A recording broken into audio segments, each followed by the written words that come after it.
You've got a business. You're not going. We don't want you to discriminate. That's a principle that constrains your freedom because we think that that is a value that we care about.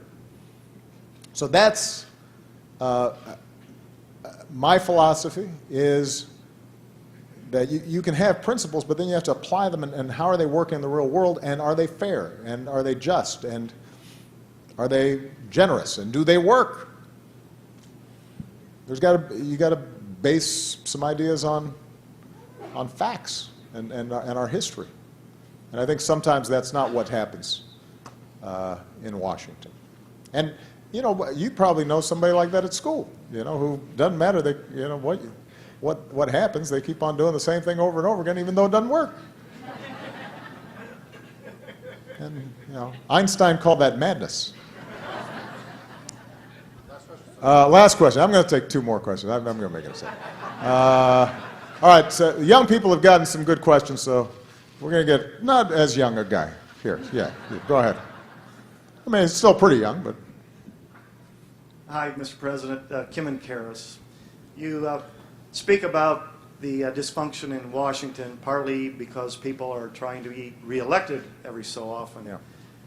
What about Citizens United and overturning that and getting some limits on campaign spending so that we bring some reality back to this situation? Well, there's no doubt that among advanced democracies, we are unique in the length of our campaigns, the almost unlimited amounts of money that are now spent, and I think it's bad for our democracy. And I speak as somebody who has raised a lot of money. I'm very good at it. I'm proud of the fact that part of the reason I was really good at it is because we were the first sort of out of the gate to, not the first, but we really refined using the internet for small donations and to be able to pool a lot of ordinary folks' resources to amplify our message. But yeah, but I also got checks from wealthy people too. So it's not that I'm not good at it. I just don't think it's a good way for our democracy to work. I think, first of all, it makes life miserable on members of Congress, particularly those in competitive districts. There is no doubt that it has an impact on how legislation moves forward or doesn't move forward in Congress. It's not straightforward, I'm writing the check and, you know, here's my position, but there's a reason why special interests and lobbyists have undue influence in Washington, and a lot of it has to do with the fundraising that they do.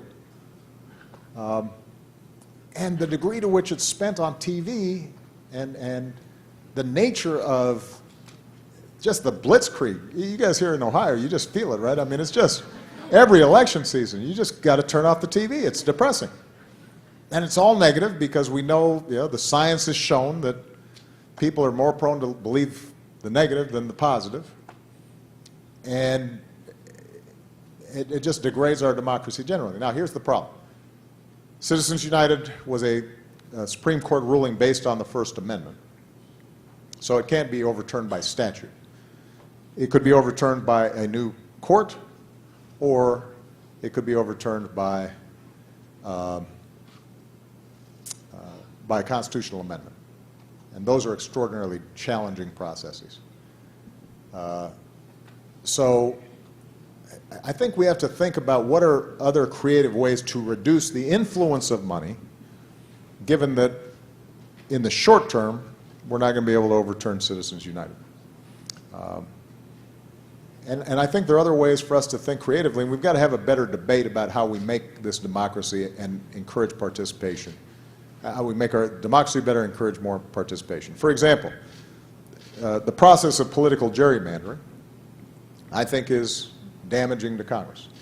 I don't think the insiders should draw the lines and decide who their voters are. Because I think that and Democrats and Republicans do this, and it's great for incumbents, but it means over time that people aren't competing for the center because they know that if they win a Democratic primary or Republican primary, they've won. So they just, it pushes parties away from compromise in the Senate. I think that,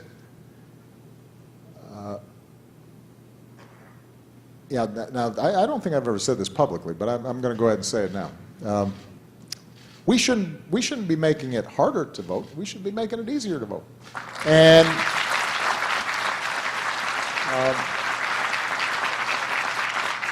what I haven't said, I've said that publicly before. So my Justice Department is going to be vigorous in terms of trying to enforce voting rights. I gave a speech down in Selma at the 50th anniversary that was incredibly moving for me and my daughters. And the notion that this day and age we would be deliberately trying to restrict the franchise makes no sense. And at the state and local levels, you can push back against that and make sure that we're expanding the franchise, not restricting it. In Australia and some other countries, there's mandatory voting. It would be transformative if everybody voted. That would counteract money more than anything. If everybody voted, then it would completely change the political map in this country. Because the people who tend not to vote are young, they're lower income, they're skewed more heavily towards immigrant groups and minority groups.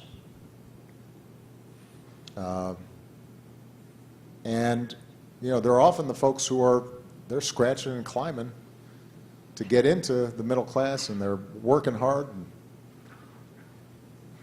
there's a reason why some folks try to keep them away from the polls. We should want to get them into the polls.